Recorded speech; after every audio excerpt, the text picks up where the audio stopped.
Mer Noire, mer Noire, mer Noire, mer Noire.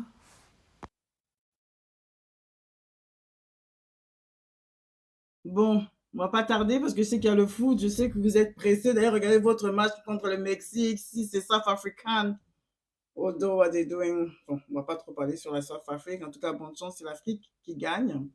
Mais pour ceux qui ont décidé de nous joindre ce soir, c'est du sérieux. Comme je l'ai dit dans mes publications, j'avais vraiment besoin de faire ce mail noir parce que l'histoire de Liana m'a beaucoup trigger. Ça veut dire, ça a déclenché en moi beaucoup de mauvais souvenirs. Surtout de l'incompréhension jusqu'à aujourd'hui par rapport à nos services judiciaires, mais également la peur parce que je suis maman, je n'ai qu'une seule fille parmi 4 enfants. Et de voir que ça continue et c'est pire, c'est comme si on ne fait plus attention à l'innocence des enfants. On ne peut pas laisser, on peut pas laisser ça comme ça. Et je pense que ça a déclenché une colère aussi auprès des autres parents, des autres enfants, des autres tontons, tantines. Donc, avec ce mail noir, j'espère que vous aurez la parole pour ceux qui veulent parler et partager leurs ressentis et même trouver des solutions ou donner des conseils aux parents. On commence? Vous êtes prêts? Bonsoir. Alors, pour ceux qui connaissent ou qui ne connaissent pas l'affaire Liana, c'est qui, c'est quoi? Liana, c'est une petite fille de 11 ans euh, qui s'est fait kidnapper par une personne qu'elle connaissait. C'était le parent euh, le papa d'une élève de collège. Elle s'est fait et on n'a pas retrouvé son corps pendant quelques jours, des semaines. Et quand on l'a retrouvé, il était inanimé, retrouvé avec plein de coups, et j'en passe. Mais elle avait 11 ans, et que son murderer, c'était un papa. Maintenant, son histoire, elle est encore plus frappante parce que ce papa connaissait l'enfant du collège. Ah, tu taffes, ah ben c'est très bien. Oui, je vois que Snooze Coaching dit, tu sais que je taffe dans la protection de l'enfance. Ben, ce serait très intéressant que tu montes aussi et que tu puisses nous dire aussi ton aperçu, ton ressenti et puis ce que tu as aussi remarqué. Donc, n'hésite pas, Snooze Coaching, à monter et à me faire une invitation et partager ton ressenti. Oh, eh ben très bien, Younes. Ok, Younes du Canada Zone. Ah, mais bien sûr, mon grand frère. Ah ben c'est bien, c'est très bien. Ben écoute, bonjour à toi. Comme tu vois, ta petite sœur, fervente militaire pour les droits de la femme, les droits de l'enfant, on est ensemble. Donc franchement, si toi aussi tu as une anecdote par rapport à ça, Younes, du 9-1, mon grand frère Yayou, je t'invite à monter. Et en fait, ce qui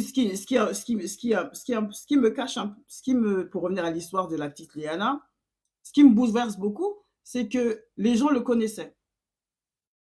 Il a des enfants. On dit que c'est un père de famille de 2 filles.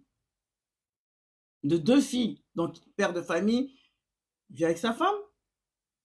Si la maman était là, donc c'est bizarre.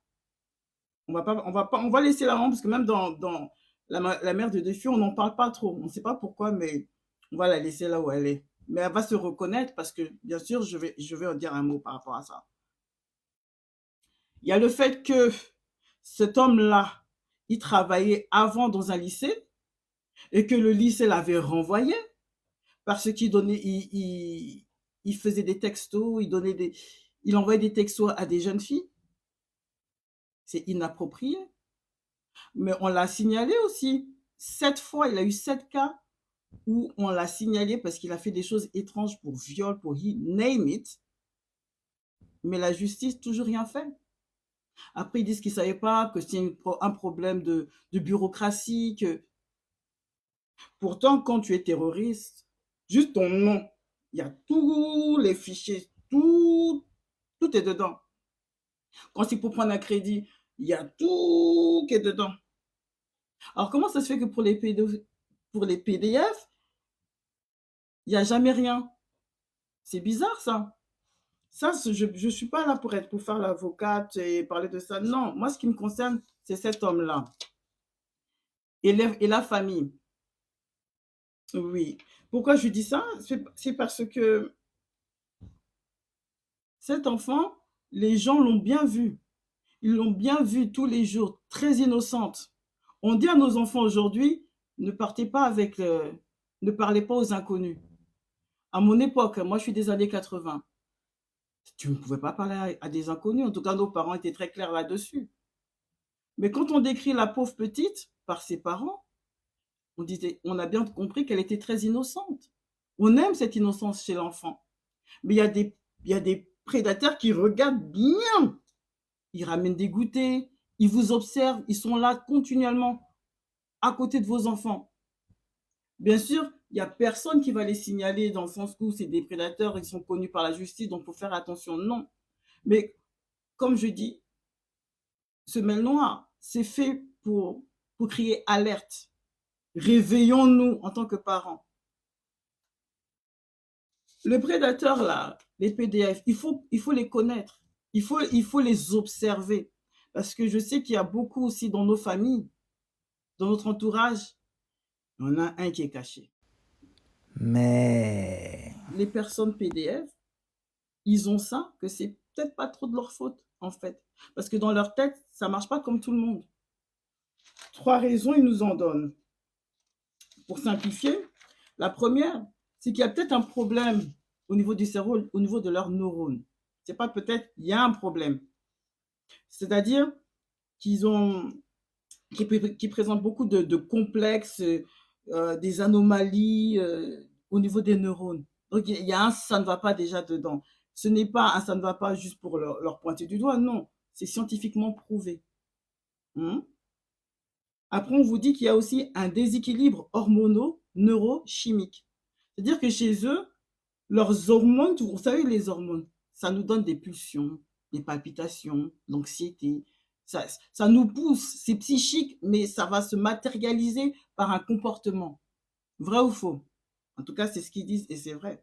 Regardez, nous les femmes, on va être en période de menstruation, eh bien, on va ressentir certaines choses, on sera plus sensible sur d'autres, on va se mettre à pleurer. Vous voyez toutes ces émotions?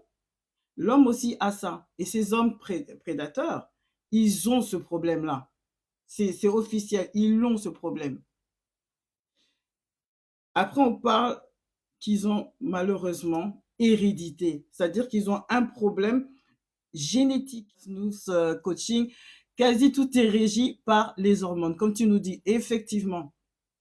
Mais il y a des autres aussi, les hormones, par la testostérone, la montée des testostérones. C'est pour ça quand les hommes disent oh non, j'ai besoin de faire, si je ne fais pas, je vais être pas bien. C'est chez nous les hommes, on est habitués, si on ne fait pas ça, on a mal au ventre, on n'est pas bien. Il faut qu'ils rentrent dans les choses étranges pour être soulagé.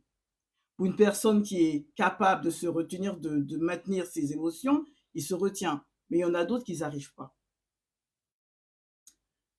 Et quand on parle maintenant du facteur génétique, c'est là où j'alerte toutes les mamans et même les papas. Pourquoi je dis le facteur génétique? Parce que ça veut dire que ça tourne dans le sang. C'est-à-dire que des hommes peut-être que vous allez rencontrer, que vous allez sympathiser, que vous allez faire rentrer dans vos vies, il y a peut-être déjà eu de l'inceste chez eux. Il y a déjà eu des attouchements étranges par rapport à leurs propres parents. Donc, ils ont subi.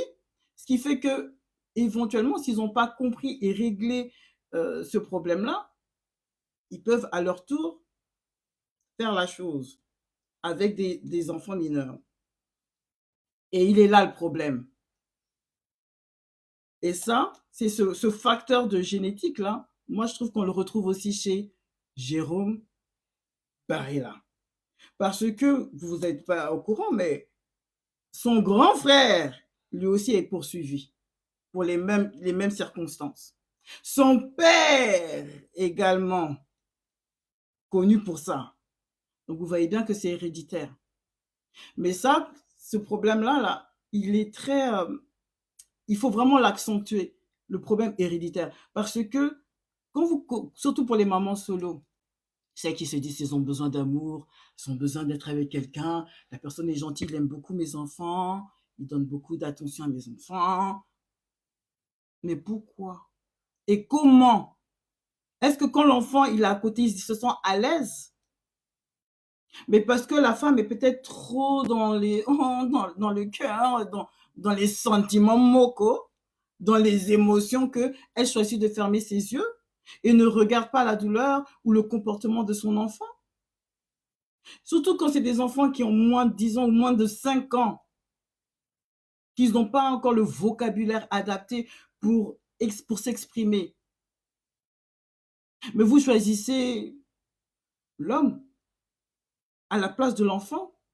Après, on s'étonne pourquoi il y a des mères qui deviennent mamans, mais elles n'aiment pas leurs enfants, ou il y a un problème chez eux, ou elles sont trop dans le parce que vous ne prenez pas le temps d'observer et de vous renseigner sur cet homme-là. Et avec l'affaire Barella, là, ça devrait nous mettre la puce à l'oreille, pour surtout les mamans. Parce que c'est vous qui avez les enfants, c'est vous qui élevez vos enfants. Vous devez commencer à retenir vos propres émotions, les mêmes émotions que ces hommes ont, et puis passent à l'acte. Ce sont ces mêmes émotions aussi que vous, les femmes, vous devez essayer de kang à cœur et la prendre. Soyez plus patiente, posez les bonnes questions, soyez très observatrice, demandez, regardez comment ça se passe dans la famille. Pourquoi il ne parle pas trop à sa famille? Pourquoi il n'est pas proche de son père ou de sa mère? Faites des vraies investigations. Des questions, c'est une chose, mais l'observation, c'est mieux. Parce que bien sûr, si vous posez des questions, il peut répondre très très bien, hein. Mais il peut aussi masquer la vérité. J'ai menti ou pas? Ouh, la suite, c'est pour bientôt. N'oubliez pas de laisser des commentaires et liker la page. Et suivez-moi sur TikTok et Instagram, @melnoir.